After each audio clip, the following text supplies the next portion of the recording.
Universo Premier League, la casa del fútbol inglés en español. Hola, ¿qué tal? Bienvenidos a Universo Premier League. Os habla desde Londres Álvaro Romeo. Hoy en el programa tendré de invitados a Manuel Sánchez y a Leo Bachanian, que ya están ahí bien sentados y esperando su turno. Gracias por escucharnos una semana más. Y han pasado 10 días desde nuestro último programa, grabado justo después del soporífero Aston Villa-Manchester United. Luego vino el partido entre el Brighton and Hove Albion y el Tottenham, que el Brighton remontó para ganar finalmente. Un partido que creo que no deja bien al equipo de Ange Postecoglou. Pero bueno, han pasado tantos días de ese partido que creo que no merece ni la pena tener que hablar sobre él. Pero sí que han pasado otras cosas que vienen revestidas de más gravedad e importancia. Y voy a destacar solo las noticias importantes, porque si no el programa me va a durar 4 horas y no es plan. Para empezar, Thomas Tuchel es seleccionador de Inglaterra, es el nuevo seleccionador de Inglaterra, y tampoco ha sido para tanto, creo yo, el revuelo causado en el país porque Tuchel no sea inglés. Han sido más bien los periódicos de siempre y bueno, también el grandísimo y laureado Harry Redknapp, que como buen patriota inglés, se ha descrito así esta semana, cree que deberían tener un entrenador nacido en Inglaterra. Va a ser Thomas Tuchel, no será Jürgen Klopp, que ha firmado curiosamente por la factoría Red Bull en los últimos días, y tampoco será por el momento Pep Guardiola. Otra noticia es que siguen pasando cosas en el Manchester City. Se irá el director deportivo Txiki Begiristain y llegará Hugo Viana, del Sporting Club de Portugal, para reemplazar al bueno de Txiki. Del futuro de Pep aún no sabemos demasiado, y en lo referente al litigio entre la Premier League y el City hubo noticias el lunes 7 de octubre, no relacionadas directamente con ese caso, en el que se le acusa al Manchester City de infringir 115 normas, pero bueno, sí que ha sido una especie de entremés. Tanto el Manchester City como la Premier League piensan que han ganado la primera meta volante. Ahora quedamos a la espera de que siga el juicio por las 115 acusaciones que se le imputan al Manchester City, pero básicamente de lo que se jacta el City de haber ganado es de que un tribunal haya declarado ilegales las reglas que impuso la Premier League sobre las Associated Party Transactions, que son las reglas que tratan de regular, minimizar los patrocinios de empresas asociadas a los dueños de un club con el club. Imaginaos, por ejemplo, que hubiese un club-estado español, el Sporting de Braga. Imaginaos que España lo compra por un fondo de inversión español perteneciente al país y financiado por el país, y que el Sporting de Braga, por ejemplo, fuese patrocinado por Renfe, la empresa ferroviaria española. Sería algo así. Bueno, pues ahora mismo un tribunal ha decretado que las reglas que impuso la Premier League sobre este tipo de acuerdos son ilegales, ¿de acuerdo? Pero nada más que esto, y todavía queda un mundo. En este caso, como digo, quedan 115 casos por ser estudiados, analizados, juzgados, y queda un veredicto por llegar, que llegará seguramente antes del término de esta temporada. Más cosas que han pasado en los últimos días, y voy muy rápido. El Manchester United ha decidido de motu propio ahorrarse los 2 millones anuales que le pagaba a Sir Alex Ferguson. No porque Ferguson se haya marchado o se nos haya marchado, que sería algo mucho más luctuoso y triste, sino porque así lo ha decidido el club. Habrá que ver si Alex Ferguson a partir de ahora sigue acudiendo a Old Trafford. Dicen desde el club que sí, pero habrá que verlo. También vamos a hablar de la semana internacional, porque aparte de lo de Thomas Tuchel ha habido partidos muy interesantes, y pondremos rumbo a la 8ª jornada de la Premier League, en la que en el horizonte destaca un Liverpool-Chelsea. Paso, por lo tanto, ya a saludar a nuestros contertulios de hoy. Leonardo Bachanian, ¿qué tal? Hola, ¿qué tal? Muy buenas, Álvaro. Y Manuel Sánchez. Hola, Manu. Hola Álvaro, Leo, ¿qué tal? Empezamos por el tema de la semana internacional, si os parece, lo más interesante, lo más bonito, lo más llamativo que hayáis visto. Leo, ¿qué ha sido?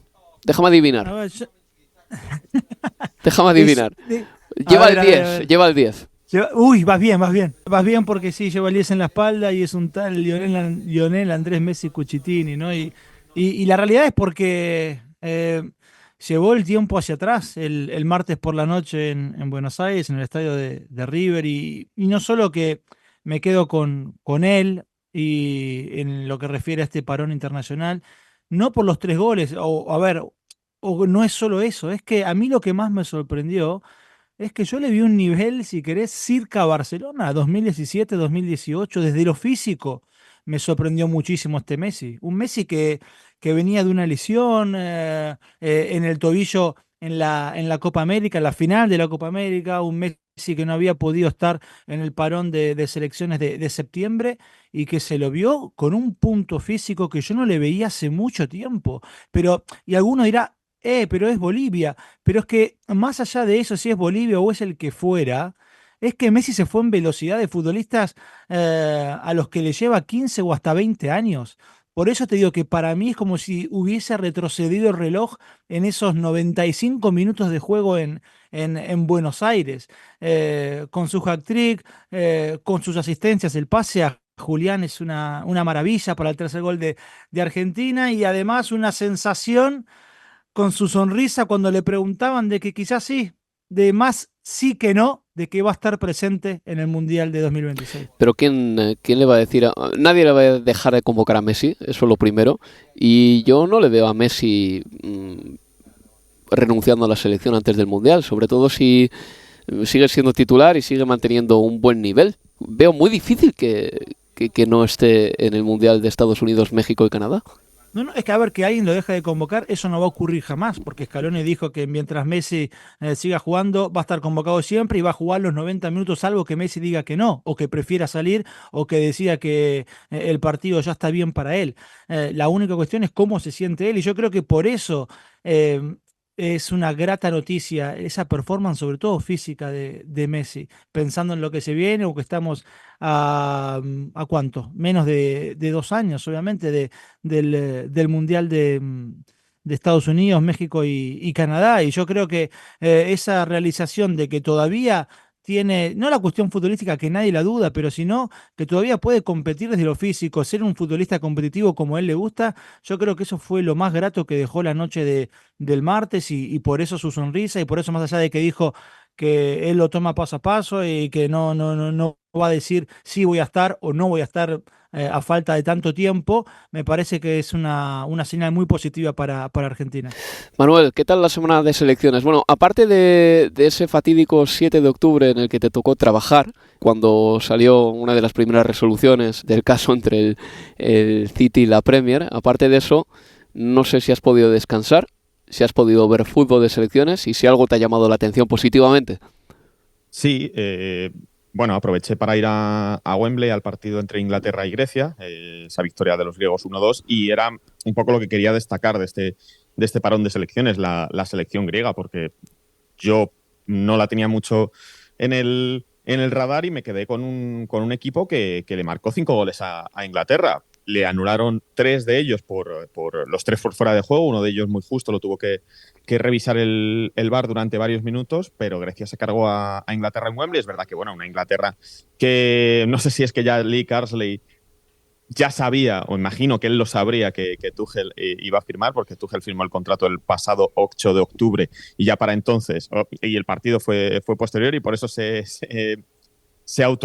inmoló con esa alineación con Palmer, Bellingham y Phil Foden y sin un delantero, sin un 9 puro, Kane estaba lesionado, y a Watkins y a Solanke los dejó en el banquillo. Es uno de los peores partidos que he visto de Inglaterra recientemente, pero destacar, aparte del mal nivel de Inglaterra, destacar a Grecia, que solo ha recibido un gol en estos 4 partidos de la Liga de Naciones, que fue precisamente el que les marcó Bellingham en el minuto, prácticamente los últimos minutos de partido, que tiene 12 puntos. Le quedan 2 partidos, le queda recibir a Inglaterra y luego visitar Finlandia, y puede provocar, porque ahora mismo los griegos tienen 12 puntos, Inglaterra tiene 9 y puede provocar que Inglaterra tenga que ir a un playoff y ellos ascender de forma directa. Bueno, hay que decir de Grecia, Manuel, me gusta que saques el país a pasear, porque creo que lleva ya un par de años siendo un equipo competitivo. De hecho, no se clasificó para la Eurocopa porque tuvo la malísima suerte de que le tocó en el mismo grupo Francia y a los Países Bajos. Y luego en la repesca, el último partido lo jugó contra Georgia. Y claro, eso no es fácil. Nos acordamos de lo bien que jugó Georgia en la Eurocopa. Pero Grecia está sacando una hornada de jugadores muy buenos. Bakasetas es un gran futbolista, también Pavlidis. Y el Olympiacos ganó el año pasado la Champions juvenil, que eso tiene muchísimo mérito. Así que igual por ahí, no digo que Grecia vaya a ser un gran equipo ni nada por el estilo, pero igual nos empezamos a acostumbrar otra vez a ver a Grecia clasificarse para los torneos importantes, que ya sería un avance respecto a lo que ha sido en los últimos 10, 12 años. También, Álvaro, mencionar que el partido sirvió también como homenaje a George Baldock, sí, que los futbolistas griegos mostraron su camiseta, llevaron brazalete negro y se acordaron, bueno, aparte de que se guardó un minuto de silencio por la memoria del exfutbolista del Sheffield United y entonces en el Panathinaikos, que murió con 31 años. Y además, por cierto, que creo que el Panathinaikos le va a pagar los 3 años de contrato que le quedaban a Baldock, que iban a cubrir los gastos del funeral para la familia y etcétera, que me parece un gesto muy bonito por parte del club griego. Y nada, simplemente mencionar que todos los compañeros se acordaron de él, que sacaron una camiseta y que el partido pues sirvió también para homenaje para este jugador. No, y está bien tirado, por supuesto que sí. Bueno, pues por mi parte, decir que la selección española sigue mostrando el nivel de la Eurocopa y que el otro día, sobre todo en el partido contra Serbia, asfixió al equipo serbio, que luego habría que hablar también de ellos, que Serbia lleva desde hace muchísimo tiempo sin ser un equipo competitivo y hay que preguntarse por qué, cuando en teoría tiene buenos futbolistas, no grandes futbolistas, pero al menos sí buenos futbolistas. Pero yo el otro día reflexionaba y pensaba que ganar a España en España, ahora mismo, bueno, desde hace ya mucho tiempo, es uno de los grandes retos del fútbol internacional. Y esto es demostrable con números. O sea, España no ha perdido nunca un partido en casa, en clasificatoria para una Copa del Mundo.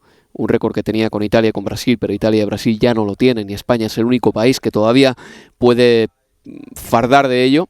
España no pierde en un partido clasificatorio para la Eurocopa en casa desde el año 2003, precisamente contra Grecia, una derrota que era premonitoria seguramente porque Grecia terminó ganando la Eurocopa de 2004, y que ganar a España en casa es muy complicado, mucho más complicado que ganar a otras selecciones buenas en su propia casa, y está demostrado numéricamente, y creo que tiene mucho mérito que todo esto haya sido con entrenadores muy distintos, De la Fuente, Luis Aragonés, Vicente del Bosque, Lopetegui, etcétera, etcétera, etcétera.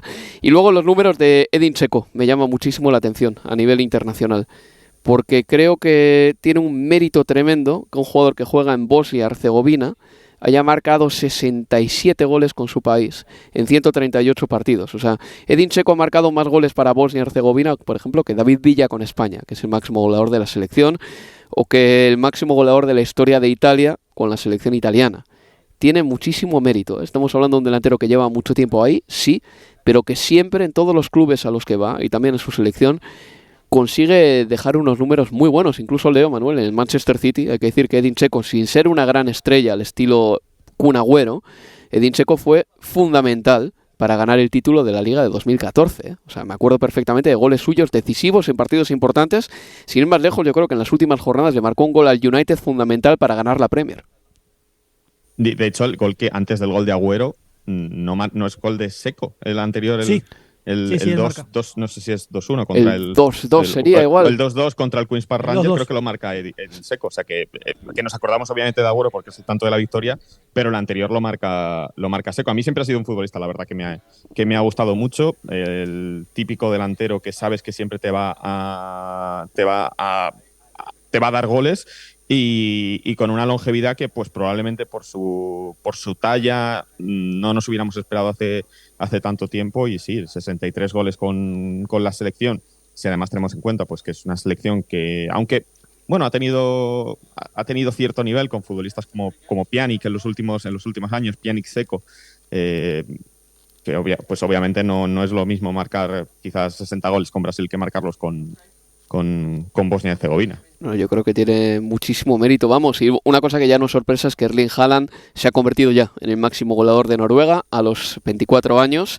Lo más interesante o lo más impresionante, más que el hecho de que ya esté ahí de primero en el podio del fútbol noruego, es la velocidad con la que ha conseguido llegar ahí. O sea, ha jugado 36 partidos con Noruega y ha marcado 34 goles, pero vamos a hablar ya de Thomas Tuchel directamente. En primer lugar, Manuel, Leo, ¿estáis más con Harry Redknapp o estáis más con, no sé, por ejemplo, el diario The Guardian, en el sentido de que Thomas Tuchel no pasa nada porque sea alemán, no pasa nada porque sea extranjero y está bien que entrene en Inglaterra? Empiezo por ti, Leo. A ver, no pasa nada porque sea alemán, pero sí entiendo que es un fracaso para mí desde la Federación Inglesa del hecho de no poder contar con un entrenador inglés. Digo, que no poder tener así un pool de entrenadores en donde bucear y encontrar quien se haga cargo de su selección.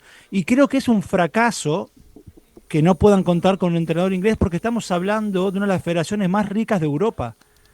La federación que tiene además a la liga más poderosa o a la más competitiva y que más dinero genera en las 5 grandes ligas de Europa. Una federación que construyó un centro de entrenamiento de nivel mundial, de élite, justamente diciéndonos, contándonos que además de la reestructuración en términos de la educación futbolística de sus chicos en las academias del fútbol de Inglaterra, iba a producir entrenadores.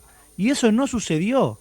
Y es una federación que ha decidido no generar entrenadores. Y digo esto porque aún contando con los fondos que tiene, aún siendo una de las federaciones más ricas del mundo, el dinero que cuesta ser entrenador en Inglaterra no se puede comparar con el dinero que cuesta ser entrenador en España, en Gales, en la República de Irlanda o en Islandia.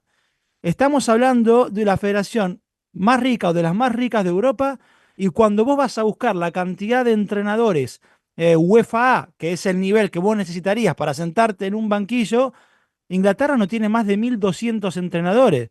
Y cada uno de esos entrenadores habrá pagado por lo menos 6.000, 7.000 libras para terminar de llegar a esa calificación. Mientras que entrenadores en España, en Italia, en la República de Irlanda, se habrán dejado 6, 7 o hasta 8 veces menos en su propia educación. Tenés países como Islandia, con 10 veces o entre 10 y 12 veces menos de población, que tienen un entrenador UEFA A cada 500 habitantes. A ver, está claro, un país mucho más chico, la proporción tiene lógica que sea mejor que la de Inglaterra, pero aún así hablas de que en Inglaterra hay un entrenador UEFA A, un entrenador cada 10.000 personas.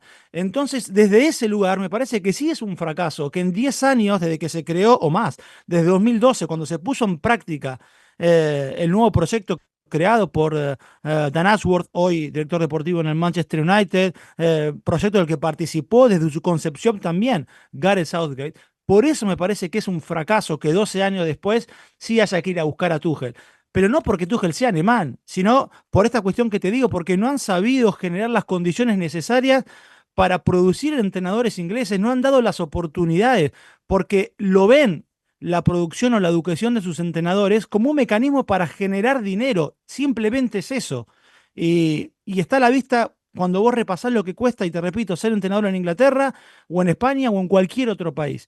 Después, que la elección sea Tuchel, me encanta. A mí Tuchel me parece un grandísimo entrenador. Dentro de lo que se podía elegir, es una muy buena elección. Es un entrenador que conoce el medio, que conoce la cultura inglesa, que ha entrenado acá, que ha entrenado con figuras, que ha vivido acá y siempre habló muy bien de lo que le gustaba vivir en Inglaterra. Es un anglófilo, Leo. Lo es totalmente. Y además un entrenador, vamos, que en términos de competiciones de copa, que de ella se trata un mundial, una competición de eliminación directa, es muy bueno. Entonces, desde ese costado es una muy buena elección. Pero no quita que para mí el hecho de no haber encontrado un entrenador inglés sea para mí un fracaso, por lo menos visto desde la federación. Y lo último, cuando ayer explicaron que entrevistaron a 10 personas, entre las que estaba Tuchel, digo, 10 entrenadores entrevistaron. ¿Dónde? De verdad. Bueno, no conocemos los nombres, pero una cuestión de confidencialidad que decían. Pero bueno, es así como lo veo lo de Tuchel, que en particular, y yendo a Tuchel solo, como te digo, a mí me parece una buena elección. Manuel. Bueno, hay una parte romántica de mí que acepta ese argumento de el fútbol de selecciones debe ser los mejores de nuestro país contra los mejores del resto de países. Pero creo que no es, digamos, un escenario muy realista. Es como si quisiera que el Barcelona fuera los jugadores de Barcelona específicamente, los de Madrid. Es decir, que creo que ya vivimos en un mundo tan globalizado y tan abierto que yo sinceramente yo pensaba que ya esto de la nacionalidad no era ni un problema, y más en un país como Inglaterra, que ya había vivido la época de Sven-Goran Eriksson, que estuvo entre 2001 y 2006 al cargo de la selección, y Fabio Capello, que estuvo 4 años. Es decir, que no es algo completamente nuevo para los ingleses. A partir de ahí, bueno, pues sí, entiendo, comprendo completamente lo que dice Leo y uno de sus argumentos de que es un fallo por parte de la FA y queda un poco en entredicho el poderío de los entrenadores ingleses, pero es que al mismo tiempo, y creo que Inglaterra ha conseguido el mejor entrenador que podía conseguir en estos momentos. Es decir, que se le puede reprochar algo a la FA y bueno, pues quizá que no están saliendo los entrenadores que deberían para el nivel de fútbol que requiere este país. Y ya solo se puede ver en la Premier League con la cantidad de entrenadores, creo que 14 no son británicos y que apenas hay, creo que 3 ingleses, que son Gary O'Neill, Eddie Howe y uno que me estoy olvidando ahora mismo, Sondage. seguro que me vais. Y Sondage. Solo hay 3 entrenadores ingleses en la Premier League, así que yo creo que eso ya es buen reflejo del cambio que ha pegado la liga, porque recordemos que el primer entrenador no inglés no británico, perdón, en esta competición fue Arsene Wenger. Es decir, que no estamos hablando de algo que pasó hace 50 años. Entiendo las quejas, entiendo que se pueda criticar el sistema, al mismo tiempo creo que la FA ha conseguido el mejor entrenador que podían para lo que había en el mercado, y es que simplemente, bueno, pues estas quejas sobre que si Tuchel es alemán o esa portada del Daily Mail diciendo un día oscuro para el fútbol inglés, me parece que rozan más lo que sería la xenofobia y decir que somos el hazmerreír del fútbol, que el Daily Mail literalmente dice que son el hazmerreír del fútbol, y también cosas que creo que no tienen ningún sentido, como decir que Sven-Göran Eriksson y que Fabio Capello cogieron como que vinieron por el dinero y se fueron con el dinero, cuando hasta la llegada de Gareth Southgate la FA consideraba a Sven-Göran Eriksson el segundo mejor entrenador de la historia de Inglaterra, solo por detrás de Al Ramsey, porque le clasificó para 2 cuartos de final de la Copa del Mundo y para también los cuartos de final de la Eurocopa. Así que yo creo que se está siendo muy injusto y parece que estamos con un tema casi de hace 1000 años, porque no me parece que tenga mucho sentido criticar la nacionalidad de un entrenador, sobre todo cuando creo que es el mejor capacitado para este puesto y que no había ninguna alternativa lógica en el mundo inglés. Si es que todos sabemos cuáles van a ser los periódicos que van a ponerse a criticar a Thomas Tuchel y al hecho de que no sea inglés. Lo que a mí más me preocupa es una cosa a la que ha apuntado Leo, que es el hecho de que hayan entrevistado a 10 personas. O sea, ya de entrada es muy llamativo que Lee Carsley, después de estar 4 partidos y ganar 3, aunque es verdad que el partido contra Grecia fue un poco desastre a nivel táctico, sea rechazado de esa manera. De hecho, ya antes del partido contra Grecia parecía que ya estaba todo hecho con Thomas Tuchel. Vale, bien, perfecto. Inglaterra ha conseguido seguramente al mejor entrenador que podía, y eso es muy bueno para ellos, ¿eh? En cuanto Tuchel empieza a ganar, nos vamos a olvidar rápidamente de dónde es, sobre todo los 4 o 5 que están por ahí malmetiendo. Pero el hecho de que se entrevista a 10 entrenadores, que seguro que entre los 10 no puede haber semejanzas entre todos, se habla de que no hay un libro de estilo claro del fútbol inglés, y eso es seguramente lo que más me preocupa a mí.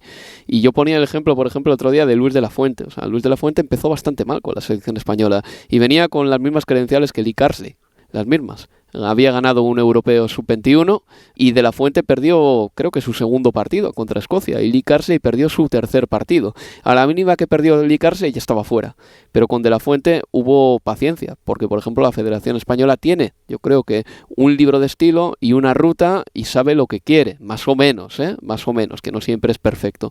Pero en cambio la FI da un montón de tumbos, y el hecho de entrevistar a 10 entrenadores me parece quizá muy revelador. Ahora bien, vamos a centrarnos en Thomas Tuchel. Yo recuerdo que una de las mejores cosas que tuvo Thomas Tuchel como técnico del Chelsea fue el hecho de que llegó al equipo y lo convirtió en una auténtica roca. Una auténtica roca. Fue inteligente para saber que el sistema que había que utilizar era uno muy parecido al que había usado Antonio Conte años atrás. Convirtió al Chelsea en un equipo que no dejó de dejar su puerta a cero.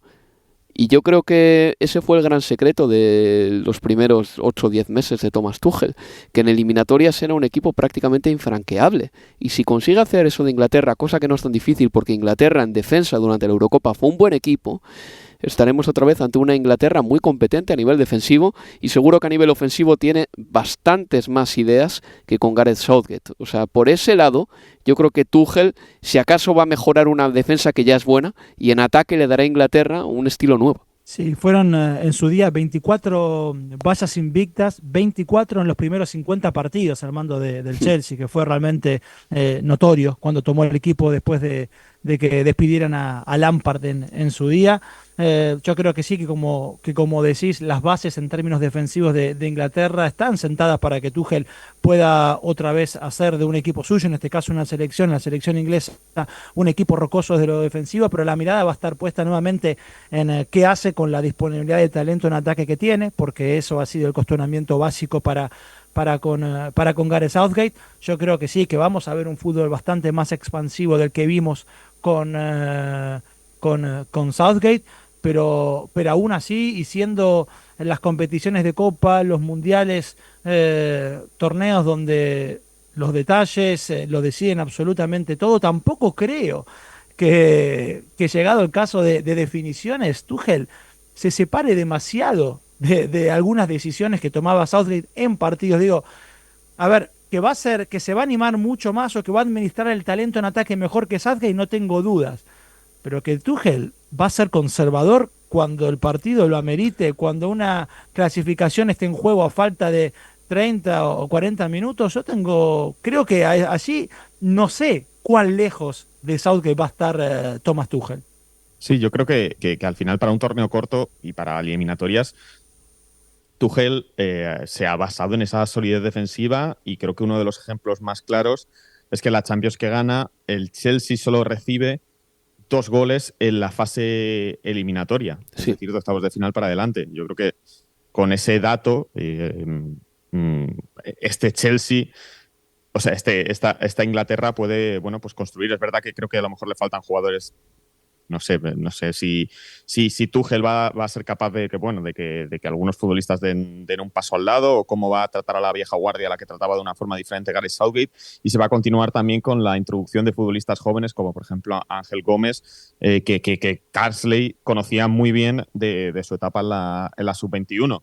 Pero lo que más me preocupa, más allá de temas futbolísticos, es lo que se le va a medir a Tuchel por la victoria o la derrota. Es decir, a Gareth Southgate, que es verdad que venía de una época relativamente oscura, se le permitió unas semifinales en un mundial, no ganó, vale, pero llegó a unas semifinales, perdió una final de la Eurocopa, perdió en unos cuartos de final del mundial, y cuando perdió una final de una segunda Eurocopa, se marchó, ¿vale? Es una serie de muy buenos resultados para Gareth Southgate, pero Tuchel, con un contrato tan corto que finaliza después del Mundial de 2026 y sabiendo la presión con la que va a tener que lidiar, porque ayer las 2 primeras preguntas en rueda de prensa para Thomas Tuchel son sobre las críticas por no ser alemán, o sea, por ser alemán, perdón, y si va a cantar el himno nacional, que a mí me parece una pregunta completamente surrealista y con todos mis respetos para los periodistas que le hicieran, estúpida, porque ¿qué más da que Carsley cantar el himno nacional o que Thomas Tuchel cantar el himno nacional cuando no tendría ni por qué? ¿Por qué va a cantarlo? Es que no tiene ninguna clase de sentido. Por eso me da la sensación de que Tuchel va a estar mucho más probablemente en el disparadero y en el punto de mira que cualquier otro entrenador, y solo por el hecho de ser alemán y toda la polémica que ha levantado cuando apenas lleva menos de 24. Bueno, no están todavía en el cargo, pero lleva menos de 24 horas como seleccionador inglés. Deberían haber aprendido de la experiencia con Sven-Göran Eriksson. O sea, parecía que Inglaterra había ya movido ficha, pasado página y dejado atrás un pasado más insular. Y bueno, hemos visto aquí que con Thomas Tuchel pues han vuelto a florecer algunas viejas narrativas, pero repito una vez más, no han sido tan mayoritarias, O sea, también hay medios mayoritarios aquí, como la BBC, como The Guardian, como en menor medida The Athletic, que es un poquito más gourmet, que en ningún caso tienen a columnistas, por ejemplo, que hayan aludido a la germanidad de Thomas Tuchel para criticarle. O sea, no sé si habéis visto por ejemplo, en el caso del Times, que el mismo autor hablaba de soñar con, no sé cómo decirlo, shooting to the stars, como soñar con lo más grande, en el caso de que se consiguiera fichar a Pep Guardiola, y cuando se ficha a Thomas Tuchel 2 días después o un día después, se habla de decepción, de error de la FA, fallo de la FA, etcétera, que hay 2 varas de medir en función de si es Pep Guardiola, que obviamente es un técnico mucho más laureado que Thomas Tuchel, pero es que Thomas Tuchel tampoco es mi primo que ha dirigido 3 partidos en el patio del colegio. A mí lo que me llama la atención es que, habiendo firmado su contrato el 8 de octubre, ¿no? O sea, después de aquel partido con Grecia, recién tome la selección en enero, ¿no? Y que el parón de selecciones de noviembre lo siga dirigiendo Lee Carlisle. Yo creo que es, sobre todo, imagino que es para ahorrarse algún tipo de indemnización que tengan que pagarle el Bayern de Múnich, porque creo que Thomas Tuchel, cuando se marcha del equipo en verano, se queda en, ¿cómo se dice? Gardening leave, como Sí. que no sé cómo traducirlo, pero como que en ese periodo de tiempo no puedes trabajar para otros equipos. Está o para vetado, otros... ¿no? Vamos a decirlo así. Sí, sí. Vetado de trabajar para la competencia, más o menos. Eso sí, Sí, eso es. sí. Entonces, como que si en ese momento, pues si hubiera empezado a trabajar, imagino que ese Gardening Leave acabaría el 1 de enero o el 31 de diciembre, y si hubiera querido empezar a trabajar ya para la selección inglesa, pues a lo mejor la FA hubiera tenido que pagar una indemnización de X millones al Bayern de Múnich, y habrán decidido, bueno, pues la FA habrá dicho, pues mira, preferimos ahorrarnos ese dinero y empezar a trabajar a partir ya del 1 de enero. Obviamente, pues deportivamente no tiene mucho sentido, porque estás perdiendo 2 meses y estás perdiendo 2 partidos y estás perdiendo un parón de post-fútbol de selecciones que podrías aprovechar, pero bueno, económicamente imagino que tiene más sentido. Bueno, pues dejamos ya zanjado el tema de Thomas Tuchel. Veremos qué tal le va en la selección inglesa. Vamos a hacer una pausa y a la vuelta seguimos con más temas en Universo Premier League. Universo Premier League, la casa del fútbol inglés en español.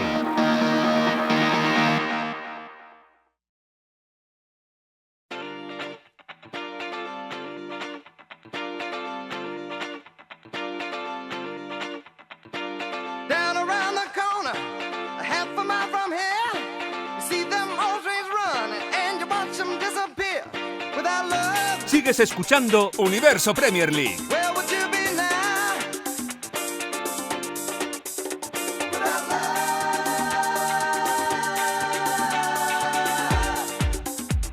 Aquí continuamos en Universo Premier League. Yo soy Álvaro Romeo y estoy con Leo Bachanian y con Manuel Sánchez. A ver, Leo, ¿no podía el Manchester United seguir pagándole 2 milloncetes a Alex Ferguson para que estuviese ahí en esa figura de embajador, representante del club? Yo creo que sí. El otro día leía un artículo muy interesante escrito por Nick Miller en el que decía cosas que habían costado 2 millones al Manchester United que eran absolutamente prescindibles, y en cambio, pues igual la labor de embajador que ejercía Alex Ferguson seguía siendo más importante para el equipo. Pero luego, ya indagando más en el tema y tal, acabé leyendo, y esto no sé si lo vistes, por qué los Glazer terminaron adquiriendo el Manchester United. No sé si leísteis la historia en la que explicaban cómo hace unos 21 o 22 años Alex Ferguson se enemistó con los grandes o mayores accionistas que tenía el Manchester United, que eran irlandeses, por la propiedad de un caballo que empezó a ganar muchísimas carreras, que Ferguson pensó que le tenía que pertenecer, y esos inversores irlandeses, que eran también los inversores del Manchester United, decían que era suyos. Ferguson terminó llevando a juicio a sus propios dueños. Los dueños acabaron hartos de Alex Ferguson, se marcharon del Manchester United porque, como siempre pasa en estos casos, la afición la tomó con los dueños y tomó parte por Alex Ferguson, y bueno, todo eso desembocó en que los Glazer terminaron comprando el Manchester United porque estaba a la venta. No sabía que de ese encono por un caballo que pudiera tener. Era muy bueno, ¿eh? O sea, no era un caballo cualquiera, Leo. O sea, ganó muchas carreras, créeme, y dio mucho dinero a mucha gente. Pero a ver, sí sabemos y es harto conocido que ya desde el primer día, si alguien justamente no fue crítico de la familia Glazer y de lo que hizo, cómo se manejó para comprar el club, volcando 600 millones de deuda en los libros del club, fue justamente Sir Alex Ferguson. Recordemos que una parte de los hinchas del Manchester United dejaron de asistir al Trafford y crearon su propio club, United FC, sí, enojados por la compra en su día de la familia Glazer del club, y Sir Alex nunca fue crítico públicamente de los Glazer. Claro, porque le están soltando 2 millones de... Pero, a eso. No, bueno, pero por eso iba. Cuando Sir Alex Ferguson se retira, quien dejan ese contrato o ese sueldo de embajador de Sir Alex Ferguson es la familia Glazer. Y ni siquiera, obviamente, mucho más después de haberse retirado, tampoco Sir Alex tuvo ninguna palabra de encono para con los Glazer. Desde una mirada romántica te podés plantear y pensar, y es verdad, con la plata que se ha dejado el Manchester United en futbolistas que no pueden siquiera llegar al 0,1% de lo que ha sido Sir Alex en la historia de este club, ¿qué más? ¿Por qué no seguir pagándole esos 2 millones de embajador? Ahora bien, desde una cuestión pragmática y de negocio y de unos nuevos dueños, me parece lógico y no veo ninguna razón para que ni siquiera hasta Sir Alex Ferguson pueda sentirlo como un avasallamiento sobre su figura, que le hayan cortado este rol de embajador. A ver, si Ferguson tiene mucho orgullo, Leo. Ferguson ha tenido siempre muchísimo orgullo. Vamos a verlo. Vamos a ver si sigue yendo al campo de la misma manera. Vamos a ver si no habla para algún medio. Bueno, habrá que esperarlo. Yo creo, a ver, sí han dejado claro, por lo menos lo que se sabe, de que no hay ningún impedimento y esto no va a impedir que se siga sentando en su palco o hasta que siga participando de reuniones de directorio. Lo que sí es que no va a recibir más esa remuneración. Yo en parte pensaba, a ver, yo creo que a la gente rica siente poder, como Radcliffe, esto lo imagino y por eso es un preconcepto mío y por ahí estoy equivocado. Por esta cuestión de sentirse poderosos al echar gente. Yo creo que hay muchas personas que lo ven de esa forma. E imagínate si encima estás echando, entre comillas, a Sir Alex Ferguson del club. Pero yo creo que en la cabeza de Radcliffe o de la nueva gente que ha tomado la conducción futbolística es simplemente, es una mirada pragmática, de decir, a ver, es como un nuevo jefe que llega a la oficina y te ve a vos en tu escritorio y se acerca y te pregunta, a ver, ¿y vos qué haces? ¿Qué es tu trabajo? Porque yo te veo sentadito frente a la computadora y no te veo hacer demasiado, y sin embargo miro la nómina y a fin de mes te llevas un buen dinero. Y bueno, Radcliffe se habrá acercado al escritorio de Sir Alex y cuando se dieron cuenta que en ese rol de embajador no había muchas actividades que pudieran congraciarse con un sueldo de 2 millones, dijeron, bueno, si hay que cortar, acá podríamos cortar también. Y fueron por ese lado. Es que es Sir Alex, es que no es un cualquiera, Leo. Mira, lo tengo claro eso, pero al mismo tiempo, al final, vamos, desde una mirada de pragmática y de negocio, tampoco es que lo veo tan mal. Y al final del día hablamos de un hombre que no sabemos cuán activamente está en ese rol por el que recibe una remuneración. Y si es por dinero, Sir Alex no lo necesita, Álvaro, man, es la realidad. Sí, no, pero pero si una vez tú firmas un contrato así con Sir Alex Ferguson, te lo tienes que comer con patatas. Es lo que yo creo, que queda tan mal quitártelo de encima que casi es preferible continuar con él. Además, ¿qué supone 2 millones? Y ya sé que 2 millones es muchísimo dinero. Y que 2 millones podrían ir, por ejemplo, a contratar a 5 personas más para el catering y a 4 personas más de seguridad y dar de comer a muchas familias. Pero 2 millones, por ejemplo, puede ser lo que esté cobrando cada 3 meses un jugador como Anthony. Cuando tú firmas un contrato así, tienes que tragártelo, porque quitarle a Alex Ferguson queda muy mal. Es que creo que esto a estos dueños, en este caso a Ineos, creo que le da igual. O sea, me refiero, Radcliffe no creo que haya llegado a ser uno de los hombres más ricos del Reino Unido a base de hacer regalos. Y ya no solo a través de... O sea, lo de Ferguson se explica, dices, es un feo hacerle esto a Alex Ferguson. Estoy obviamente de acuerdo, pero ¿y qué te cuesta, no? Seguir pagándole este dinero a Alex Ferguson. Pero ¿y qué te cuesta seguir haciendo una fiesta de Navidad pagada por el club para los empleados? ¿Qué te cuesta? Bueno, pues el Manchester United la ha quitado. ¿Qué te cuesta pagarle a una serie de empleados el viaje a la final de la FA Cup para que puedan ver el partido? ¿Qué te cuesta? Es un gasto simbólico, ¿no? Bueno, pues Ineos decidió que esto no se hacía. ¿Qué te cuesta que los trabajadores puedan trabajar desde casa X días a la semana y no obligarles a ir todos los días a Old Trafford? Bueno, pues será un gasto simbólico, pero Ineos lo ha hecho. Es decir, que creo que esta mentalidad que tenemos nosotros de es un feo o si ya lo has hecho, pues queda muy mal a quitárselo. Creo que Ineos, que pensará probablemente únicamente por la cartera y habrá visto la deuda que tiene el club y los gastos que tiene, ¿qué me puedo quitar que no sea estrictamente necesario? Bueno, pues lo de Ferguson sí. Pues voy a quedar mal, voy a tener un mal PR, como se dice hoy, pero dentro de 6 meses de esto ya no se acuerda nadie y yo me estoy ahorrando 2 millones al año. Bueno, igual lo que me cuesta más de ver es el hecho de que llega la semana internacional y el Manchester United, que se ha dejado, ¿cuántos serán? ¿Unos 110 millones en 2 delanteros centros? Rasmus Højlund y Zirkzee. Bueno, pues Rasmus Højlund fue suplente ante España y titular ante Suiza, partido en el que jugó 58 minutos. Rasmus Højlund no ha marcado en la semana internacional. Es un delantero que se está acostumbrando a no marcar. y hemos sido súper condescendientes con él porque se movía bien, pero aparte de eso, goles poquitos. Y Joshua Zirkzee fue titular contra Hungría, pero suplente contra Alemania. Igual cuesta más de ver eso, si nos ponemos a mirarlo así, o el hecho de que, por ejemplo, Antony no estuviese convocado con Brasil. Garnacho, creo que por lesión, al final no fue con Argentina. Y Amad Diallo tampoco estuvo jugando con Costa de Marfil. O sea, los 5 delanteros del Manchester United, uno de los grandes buques insignia del fútbol inglés, no tienen ninguna significancia a nivel internacional. Así de triste es. Estoy cambiando de tema súbitamente, pero sigo hablando del Manchester United. Y esto es un tema que tenemos que decir claramente. Criticamos un montón a Erik ten Hag porque no ha creado un estilo de Manchester United, pero ¿qué importancia tienen sus propios futbolistas en sus propias selecciones? Que me lo diga alguien. Solo voy a dar un dato así rápido. Con la baja de Kobe Mainoo en la plantilla de la selección inglesa, Inglaterra fue a una convocatoria sin un futbolista del Manchester United por primera vez desde 1976. Es una pasada. Y te agrego al listado de futbolistas que no han tenido peso en el fútbol internacional en este parón de selecciones, hasta Lisandro Martínez. Lisandro Martínez no fue titular y jugó Otamendi. Otamendi a sus 37 años y jugando en el Benfica es hoy titular para Lionel Scaloni y no lo es Lisandro Martínez, pese a que Martínez había sido titular sí en la Copa América. Ahora el tema de Højlund, Zirkzee y el gol, o en realidad que no convierten, y ni siquiera con sus selecciones, el problema es que alguien pensó que estábamos hablando de potenciales goleadores en futbolistas que nunca lo fueron, aún en sus previos equipos. Zirkzee cerró una campaña de 11 goles, la mejor temporada de Højlund en términos goleadores es de 10, en el Atalanta, antes de dejarse 60 millones en Manchester United, su mejor marca había sido de 9. Es que allí no hay un goleador, y yo no creo que lo vaya a ver. ¿Cuánto ha sido entre los dos? Zirkzee y Rasmus Højlund. Es que ese es el tema, Ese es el tema, sí, es muchísimo.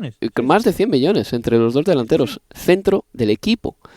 Y ahora mismo, la verdad es que saltan al campo y yo no les veo cara de goleador. Es así, con Zirkzee, bueno, pues digamos que voy a reservar el veredicto y voy a aplazarlo unas cuantas semanas más para verle, pero tampoco es importante la selección holandesa, una selección holandesa que hay que decir que si carece de algo ahora mismo es de un 9 bueno, porque ha jugado muchos partidos Wout Weghorst ahí. La responsabilidad goleadora recae en un suplente del Liverpool como Cody Gakpo. O sea, ese es el delantero por el que el Manchester United se dejó una pasta tremenda. Vamos a hablar, antes de irnos, de la jornada 8 de la Premier League, que empezará este próximo sábado. Empieza y arranca todo con un Tottenham West Ham United, por cierto. Edson Álvarez yo creo que no llegará para ese partido, ¿no? Porque Edson estuvo jugando con México y creo que es el último de todas las selecciones, es la última que estuvo jugando en este parón, la que, vamos, apuró hasta el final el parón de fútbol por selecciones. El Tottenham, ya he dicho anteriormente, que viene de pegársela en el campo del Brighton estrepitosamente. El sábado nosotros vamos a narrar a las 3 de la tarde el Manchester United-Brentford, un partido interesante. En Mbeumo diría que ha marcado el solo más goles que todos los delanteros del Manchester United. O sea, esto para ahondar un poquito más en esa herida con la falta de gol que tiene el equipo mancuniano. Y el domingo vamos a estar con el Liverpool-Chelsea, un partido que me parece muy interesante porque el Liverpool es el líder de la Premier, el Chelsea está mejorando, reconozcámoslo, y de hecho ha hecho un buen inicio de campaña, pero a ambos equipos se les puede decir que todavía no han tenido un partido muy importante, más allá de ese que jugó el Chelsea contra el Manchester City en la primera jornada de la Premier. Así que es un partido para medir el nivel de los dos, de alguna manera, entre dos equipos de un nivel más o menos parejo, siendo el Liverpool mejor. Sí, yo creo que en el Chelsea lo ven como la oportunidad de decir, vale, a ver en qué nivel estamos de verdad. Se vienen de dejar 2 puntos contra el Nottingham Forest en casa, pero yo creo que la sensación del Chelsea yendo a Anfield, a diferencia de otros muchos años, no muchos, pero a lo mejor de los últimos 2 años, que sí que iban un poco más a verlas venir, creo que es con ilusión y a ver en qué estado nos pondríamos. No pueden ponerse líderes con una victoria, pero sí sería una forma incluso de contradecir lo que dijo Enzo Maresca hace 2 semanas, que dijo que no olvidándose del Liverpool, pero diciendo que no estaban al nivel del Manchester City y del Arsenal para luchar el título, que ellos necesitaban tiempo. Yo creo que es una forma de quitarse presión a sí mismos, pero si son capaces de mostrar un buen nivel en Anfield, incluso de pegarle un susto a los Reds, pues ya se va a dar una sensación de crecimiento y de posibilidad, porque si eso ocurre, ¿Por qué no iba a poder este Chelsea con la plantilla que tiene y sabiendo que además futbolistas van a poder descansar en Europa, porque jugadores como Cole Palmer no están inscritos en la competición europea? Pues ¿por qué no iban a poder, no sé si pelear por el título, pero certificar su plaza de Champions League y ver hasta dónde pueden llegar? Porque presión, lo que es presión, no tienen, porque nadie espera que el Chelsea gane esta Premier League. Sí, y además yo tengo muchas ganas de ver ciertos duelos en ese partido. Hemos hablado de la gran temporada que viene haciendo Ryan Gravenberch como mediocentro en el Liverpool, y por allí va a estar Palmer, y me parece que va a estar buenísimo para ver realmente el verdadero nivel de este Gravenberch ante un rival que va a estar por su zona. Va a ser interesante ver cómo lidian los laterales del Chelsea con Luis Díaz, con Mohamed Salah. Va a ser bueno también ver la labor defensiva de alguien tan elogiado hasta acá por Arne Slot como Alexander Arnold, y que ha hecho hincapié Arne Slot de que han hecho un trabajo individual con él en términos de su posicionamiento defensivo, y por allí va a ir cualquiera de los buenos extremos que tiene a su disposición Enzo Maresca, y el fixture ha sido benevolente hasta acá con el Chelsea. Es la primera gran prueba para ellos y para Maresca, y para Arne Slot jugando en casa y ante un Chelsea que viene en recuperación, pese a haberse dejado esos 2 puntos que marcaba Manu ante el Forest en casa. Yo creo que estamos a las puertas de un muy buen partido de fútbol el próximo domingo. Un partido Liverpool-Chelsea que cubriremos nosotros en Estadio Premier desde las 4 de la tarde, hora de Inglaterra. Estaremos en directo con ese encuentro que se jugará en Anfield. Leo Bachanian y José Miguel Pinochet serán los narradores de ese partido, y también narrarán un día antes el Manchester United-Brentford. Interesante encuentro también, porque además sabemos que el Brentford tiene cierta querencia a marcar en los primeros minutos del partido, o que digo, en los primeros segundos del partido.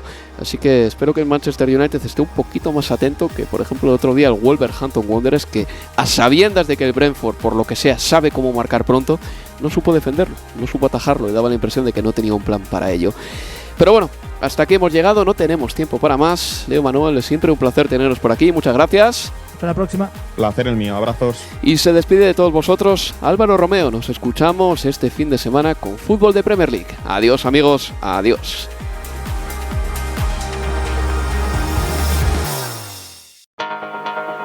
Universo Premier League, la casa del fútbol inglés en español.